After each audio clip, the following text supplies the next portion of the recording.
A man is challenged to do the spookiest thing during the spookiest month. And then we meet a man who has glimpsed into an alternate reality, one where 9/11 never happened, where we're at a more technologically advanced stage and society is more stable and peaceful. And this alternate reality of peace and prosperity exists because of the Sega Dreamcast. Today on Dead Rabbit Radio.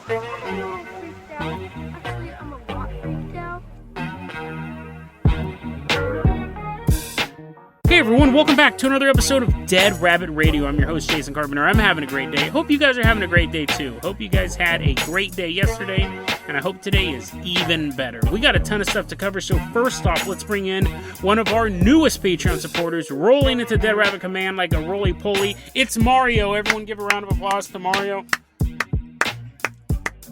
Mario, you're going to be our captain, our pilot this episode. If you guys can't support the Patreon, totally understand it. Just help spread the word about the show. That really, really helps out a lot. You have no idea how much it means for me to see other people talking about Dead Rabbit Radio online. Talk about it to your friends, family, all of that stuff. Let's help this show grow. Mario, I'm going to go ahead and toss you some oars. We're going to take the Dead Rabbit rowboat. We're leaving behind Dead Rabbit Command. We are headed on out to Singapore. Splishity splash. Splishity splash. Mario is standing on the bow like the captain is where we're doing the hard labor. He's leading us all the way out to Singapore. Specifically, we're headed to a place on the Singapore River known as Boat Quay. It's August 27th, 2021. Now, if you don't know this about Asian culture, it's Ghost Month in Singapore. It's actually Ghost Month in a lot of Asian countries right now. This is the Ghost Month. It's the spookiest time to be alive and the most great time to be dead, because this is when the veil is thin, and this is when the ghosts can like press up against reality, and they're watching you shower, and they're like, dude, he's not going to wash his butthole. He actually thinks he doesn't have to get soap back there. They're trying to warn him, but they can't pierce the veil that much. But now is the part where the ghosts are really getting active. Also, another interesting thing, and we've seen this in a lot of cultures, this isn't particular to Asia, but ghosts have a really strong connection to water. Generally, in areas where there's lots of waters or running waters, there's more paranormal activity. Oddly enough, there's a lot of cryptids, a lot of biological creatures like vampires and other cryptids that can't cross running water. So that's interesting. I just remembered that. Ghosts love water, and the more active, the better, like a stream or a river. But a lot of cryptids can't cross. But anyway, so that maybe we'll discuss that some other point if I ever remember that topic again. Both of those factors are going to come into it. It's Ghost Month, and ghosts love water. And basically, ghosts are most dangerous at this time. And if you go near a body of water, well, you're asking for some ghost trouble. Earlier in the month of August, there's a man named Racing Ace. He's a very popular, he's gone viral, ghost hunter in Singapore. Hey everyone, this is Racing Ace, and we're in this abandoned insane asylum. Isn't this super spooky? Like, share, and subscribe, that type of thing. We've all seen these videos. If you haven't seen Racing Ace's videos, you've seen enough of these, I'm sure, on YouTube. And Racing was actually being accused of being fraudulent. People were coming forward on his YouTube channel and on his Facebook page saying, you're making this stuff up. We can tell you're making this stuff up. You're too popular, blah, blah, blah, blah, blah, blah, blah. When you are a creator of something, whether you're writing a novel or making movies or doing YouTube or podcasts, I'm going to tell you right, or just making a sandcastle, you're going to attract trolls. And the only thing you can do is to ignore them. I get trolls all the time. Whether in my YouTube comments, I get personal emails. People have called me on my phone. People who have tried visiting my place of work and all sorts of stuff. And it's just something that you just ignore. I never talk about it on the show. I never give them any sort of press or publicity or anything like that. They murder my entire family. I'd still be like, hey, I had a great weekend. How about you guys? Let's go ahead and get this episode started. You never give them any attention. Because I have this thing, I call it the eating picture fallacy. Every so often you'll see someone pop up on YouTube and say, I'm going to eat a picture every day of... Someone's actually doing this right now. I'll see if I can find the show notes. But I'm going to eat a picture every day of the star of Ant-Man, whoever that guy was, Phil McCurdy. I'm going to eat a photo every day. Paul Rudd. I'm going to eat a photo every day of Paul Rudd until Paul Rudd eats a photo of me. And Paul Rudd can never eat a photo of this man. I'm not saying that he wouldn't be able to digest it. I'm saying the second he does, then someone else will do it. And someone else will do it. And then eventually he doesn't do it. And people call him out and they go, well, how come you did it for that guy? You know what I mean? Like, you can never, ever do it. The prom dates, I've been asked out to a lot of proms since I started doing this podcast. Girls are like, oh, you go to prom with me? If you can't. Sorry, ladies, you can't, because once you give in, and those aren't even trolls. That guy just wants Paul Rudd. That guy wants Paul Rudd to know how delicious his photo is. But once you start giving in to them, then you can never stop. I was actually consulted by the family of a very popular TikToker. They reached out to me and they said, hey, we know that you used to be a total a-hole. Do you have any advice for this guy who's being trolled? And I was able to track down who was trolling him and said, just ignore him. Like, that's all you can do. And then you can have his accounts deleted and stuff like that. So there are certain things you can do. There are certain things this is going on a little bit longer than I wanted it to. But basically what I'm saying is you can never give the trolls attention because they'll never be satisfied. And that all comes from the shoe on head thing that started off like that. That's an internet meme to this story. So what happens is Racing Ace gets called out for being fraudulent. And they go, you know what? We think you're fraudulent. If you're the real ghost hunter you say you are, you'll stay the night in Old Turf City all by yourself. You have to go to Old Turf City. It's one of the most haunted places in Singapore. Spend the night there by yourself. That'll prove that you're not a fraud. And he does. He goes to Old Turf City. He spends the night. That should be that, right? Nope. He fed the trolls. So he continues to get harassed. And this guy going by the name of Cheongsters SG messaged him. And that's another thing. You should never magnify these names, because then their name's out there and then they get to keep. Like, every so often I'll see people pop on Twitter. They're like, look at what this jerk sent me, and they'll have his name on there. And I'm like, well, you gave him the attention he wanted. Cheongsters SG messaged Race and Ace and said, if you're really the ghost hunter you say you are, it's Ghost Month. I got a real challenge for you. And Race and Ace posted this on his Facebook, and he goes, yeah, I'll do it. I'm not afraid of no ghost trademark. He trademarked that. If you're really a ghost hunter and you're not a fraud, you will swim across the Singapore River at 2:30 in the morning during Ghost Month. Racing Ace goes, I'll do it because I'm not a fraud.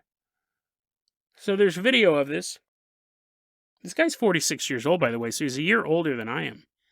I'm adding that because he should know better. If he was 22, I would be a little more understanding of this whole thing. But anyways, 46 years old. There's a video of him standing at Boat Quay, which literally means a wharf, but this is a place called Boat Quay. And he's on this video and he's saying this. There's translation for it all, but he goes, listen, what I'm about to do is dangerous. It's Ghost Month, and bodies of water attract ghosts more than anything. And he does say this is more realistic, quote, please do not try this if you are not an expert swimmer. I am not, unquote. And he jumps into the river, and he's swimming across this pitch black river at 2:30 in the morning, and the camera has a light shining on him, and you see him swim out. I did not watch the video. I've seen enough people die in real life. I don't like watching videos of it. And I did not include it in the show notes. I felt that was just a little too much. I mean, you guys can look it up. It's still on YouTube, but I just didn't want to link to it. He's swimming out, and the flashlight's on him, and he's swimming out, and then he gets out to about out of range of the flashlight. Now, he's supposed to swim across the river and back, and it's not the widest river in the world. This camera's just recording dark water for about 30 minutes. After that time, the cameraman realizes something's wrong. They alert the authorities. The authorities show up. He's dead. Racing Ace was found the next day floating in the river. It's an interesting story, one, because it does have that thing where you just can't. And I'm sharing that story with you because you're going to get trolled no matter what you do, whether or not you put out content or you're just yourself. There's always going to be some lunatic walking down the street yelling in your face and spitting saliva all over you. There's just the reality of the world. So I encourage people to make content. I know people who go, I don't want to write a book because it'll attract weirdos, or I don't want to do YouTube because it'll attract weirdos. The weirdos are going to find you no matter what. There's no hiding from them. But it's all about how you deal with the weirdos, and he should have just ignored all of these challenges. Because who cares? Who cares what people think? Who cares if people are trying to ride on your coattails or call you fraudulent or anything like that? Like, who cares, really? You have the show, you're having fun. If you're fraudulent and you're doing paranormal activity, like, I'm not a huge fan of that. I think it's pretty disingenuous. But whatever. Like, just keep doing your thing. Have fun. Who cares what the trolls think or people challenging you? And then, if someone challenged me in a good-hearted way, challenged me to say, hey, it will pay for you to go out to this haunted insane asylum. We'll make a big deal of it if you spend the night in there. Everybody said, oh, I'd love to do that if it was good-hearted. Obviously, if it was like I knew the person was a fan of the show, they want to send me out there, that would be dope. But if someone's just challenging me to stuff, I'm not going to do it. It's the same thing. They'll just keep challenging you until you back down. And then they go, look at he backs down from stuff. You can never eat the photo, Paul Rudd. You can never eat the photo. So from a content producer thing, I think this is a neat thing from behind the scenes, what we deal with and what you will deal with someday. Because I know a lot of you guys are artists in one way or the other. But on the other, and no matter what art you do, you'll attract weirdos. But on the other hand, I wanted to talk about this because he is now part of the legend. A long time ago, we covered an episode. I don't think they ever found the murderer.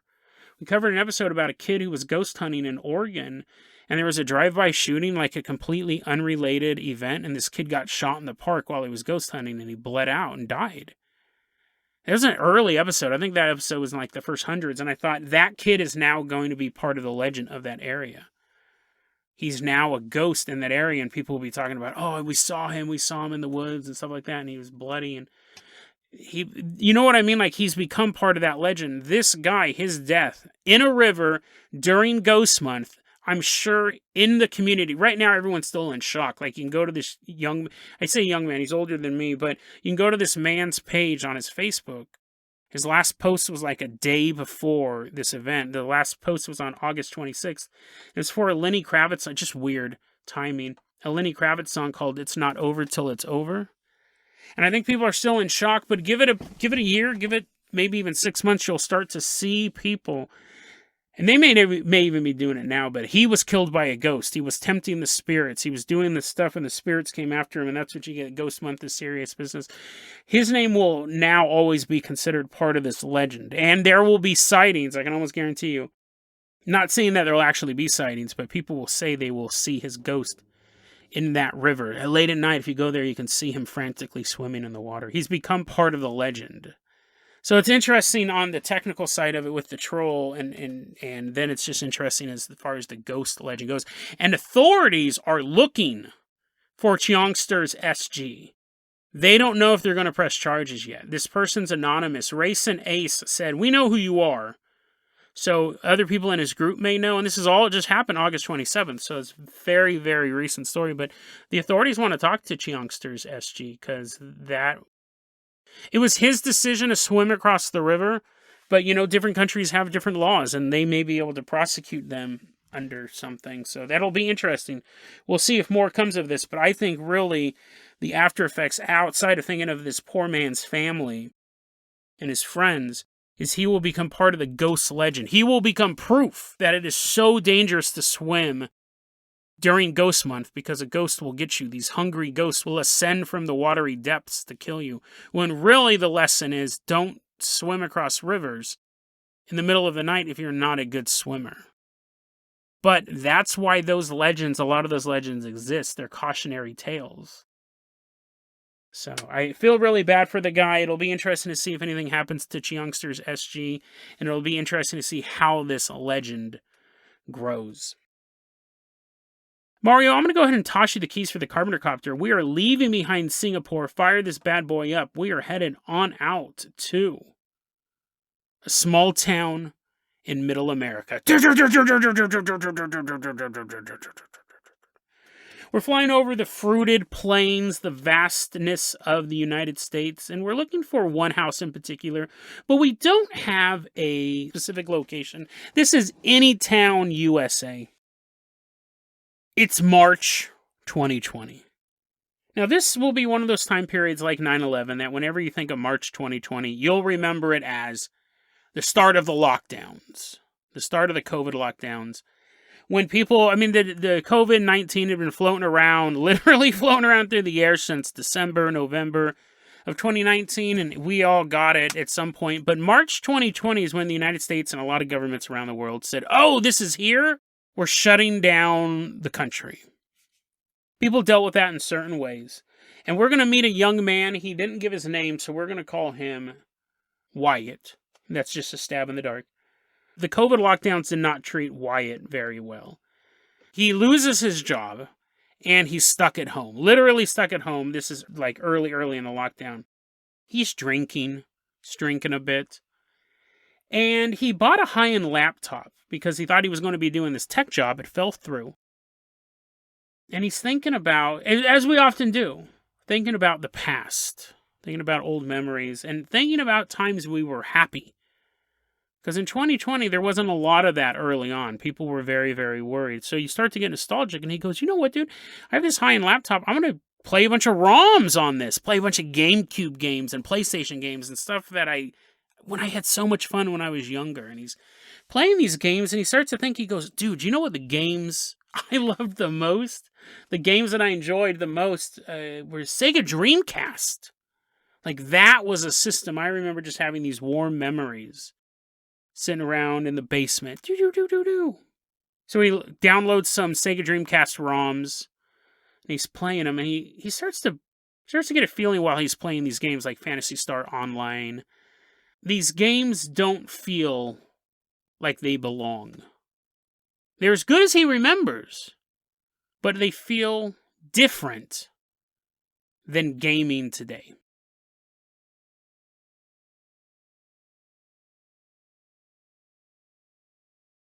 Dreams are one of those topics that you ask 100 people what they think the nature of dreaming is, you'll get probably, I won't say 100 answers, but you'd probably get 20. Right? You'd get a lot of different versions of what people thought dreams were. Some people think they're just neurons firing and our brain's trying to construct a narrative. Some people say that we die when we fall asleep. We're new people when we wake up.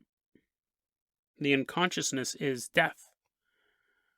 There's been a talk recently about dreams are actually gateways into alternate realities as well. That's interesting because, we're fans of the paranormal. We love the weird. I read a really interesting article the other day by Dr. Robert Lanza, MD. He wrote it for Psychology Today, and it was called Dreams Are More Real Than Anyone Thought. It's one of those articles, like, I'm not the smartest dude in the world. It's one of those articles that I had to read a couple times to really grasp. But it basically comes down to this, that reality is nothing but, and this is all like Philosophy 101, but reality is a consensus of what reality is. We all see the same things, and we agree that physics works this way, and what creates the rules of the universe is this common agreement among the observers. And that's why when we start looking at quantum mechanics, the deeper into the universe we look, things start to make less sense. And then we're observing it, and then stuff starts to make this. Basically, we understand how the macro level works, but the smaller we get, it just doesn't make any sense. The science doesn't make any sense. We can't predict it as much.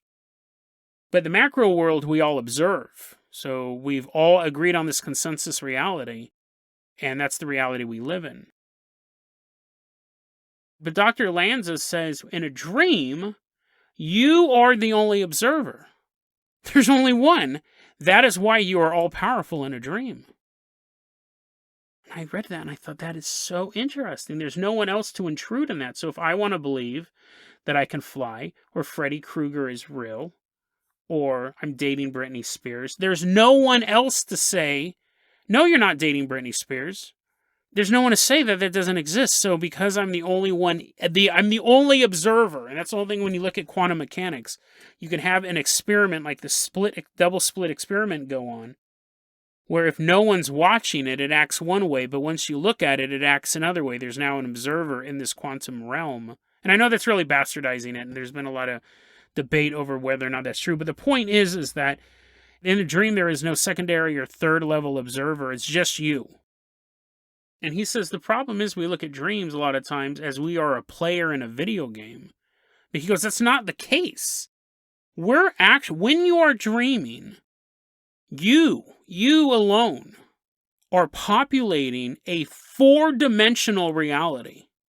You can pick stuff up, you can move through the environment, you can interact with it in any way you want, and time passes in the environment.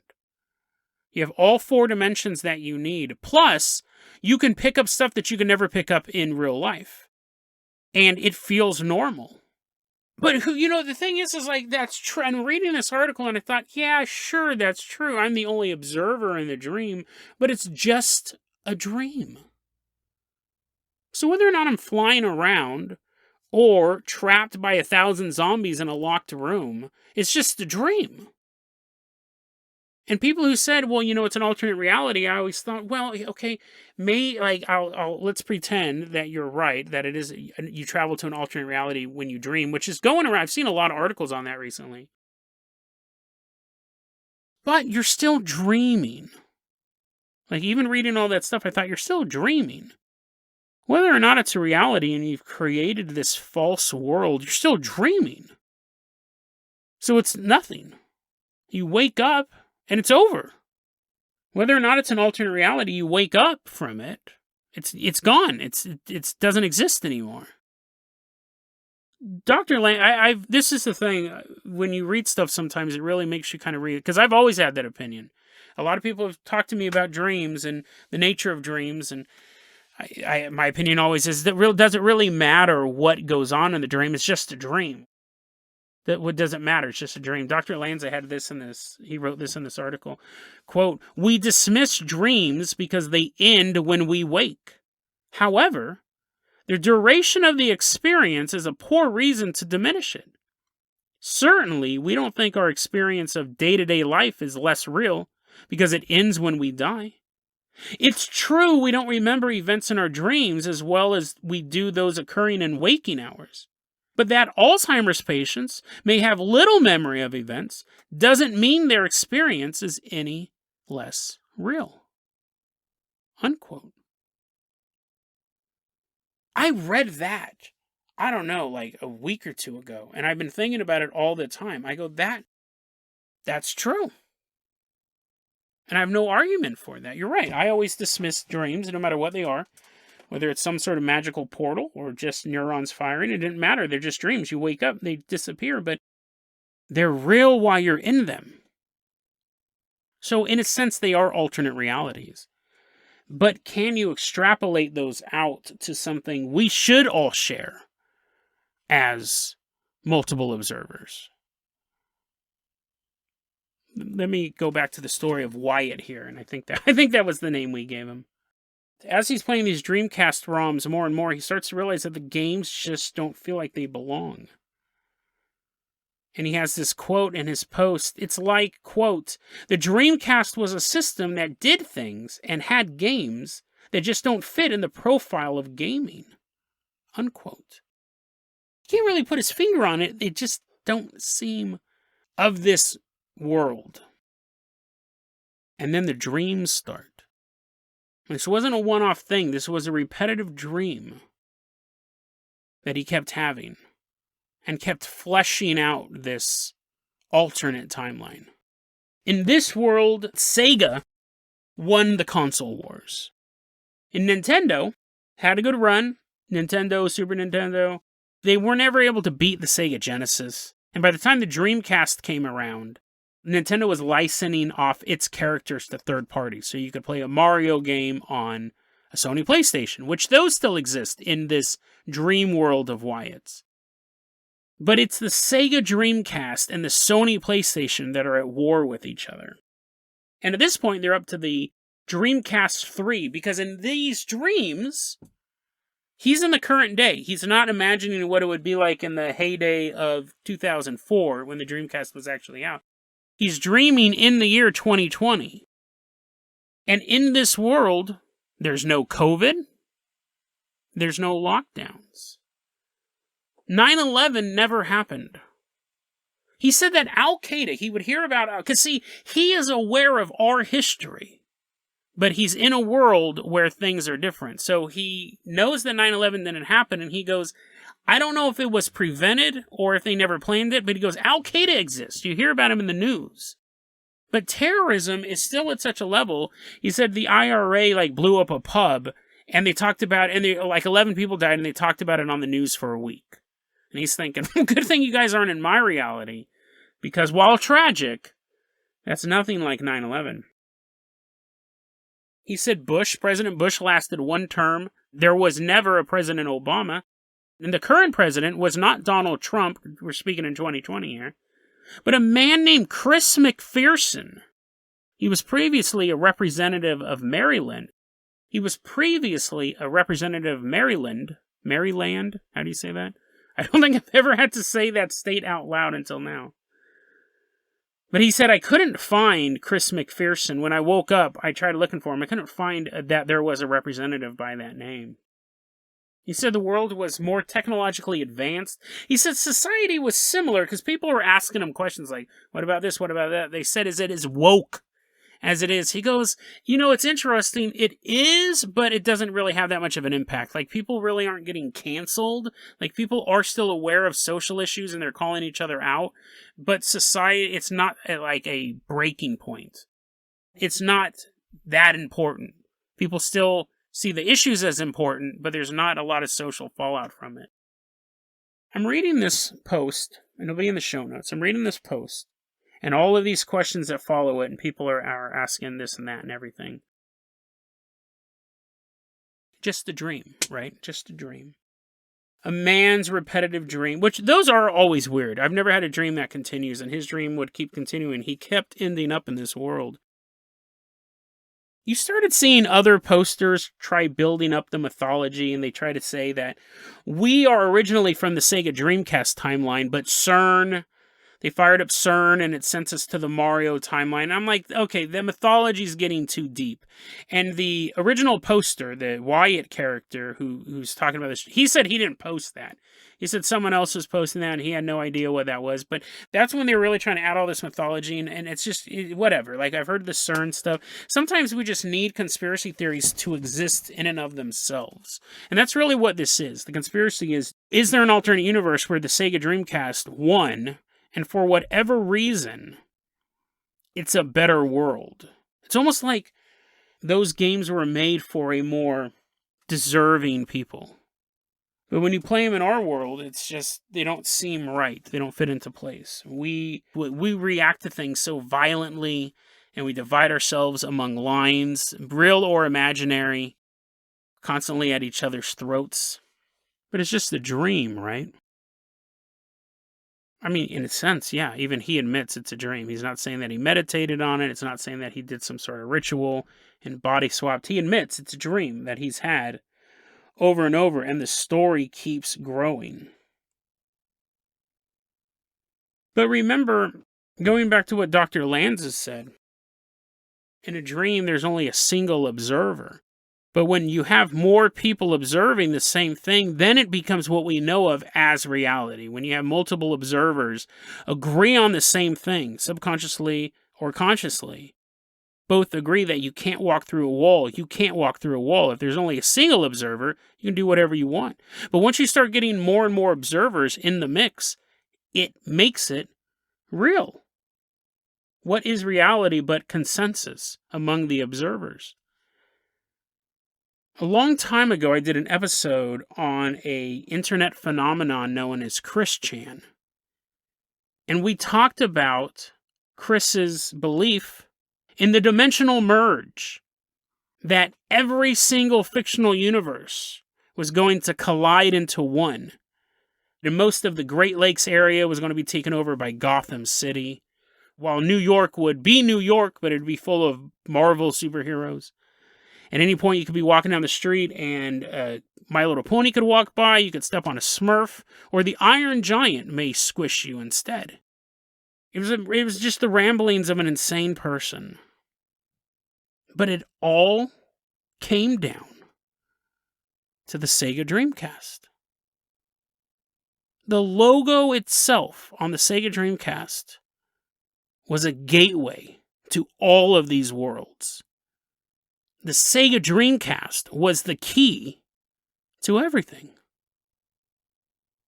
How many observers does it take to make reality?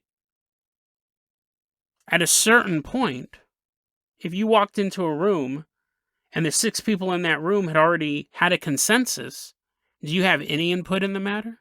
What if you're the 100th person in the room or the 1,000,000th person in the room? Do you have any input on what reality is? But what if it does just take a handful? Dreams about the Dreamcast, a better world than we are in right now. A vision of the Dreamcast being a gateway to all worlds ever. While the consensus in this reality is that the Dreamcast was a very good gaming system with a lot of memorable games, but it did not meet the market needs of the time.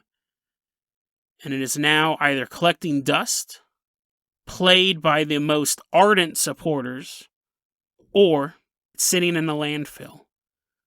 How many people will it take to believe that the Dreamcast is something more than plastic and metal, circuit boards, and plugs? How many people will it take to believe that the Dreamcast is something else for reality to shift for us all?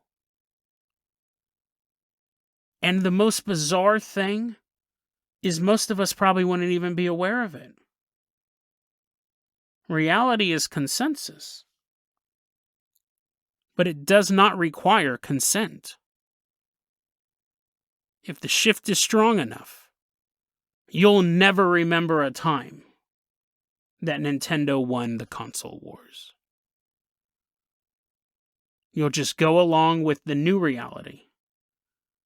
That's the only reality you ever knew. DeadRabbitRadio@gmail.com is going to be our email address. You can also hit us up at Facebook.com/DeadRabbitRadio. TikTok is @DeadRabbitRadio. Dead Rabbit Radio is the daily paranormal conspiracy and true crime podcast. You don't have to listen to it every day, but I'm glad you listened to it today. Have a great one, guys.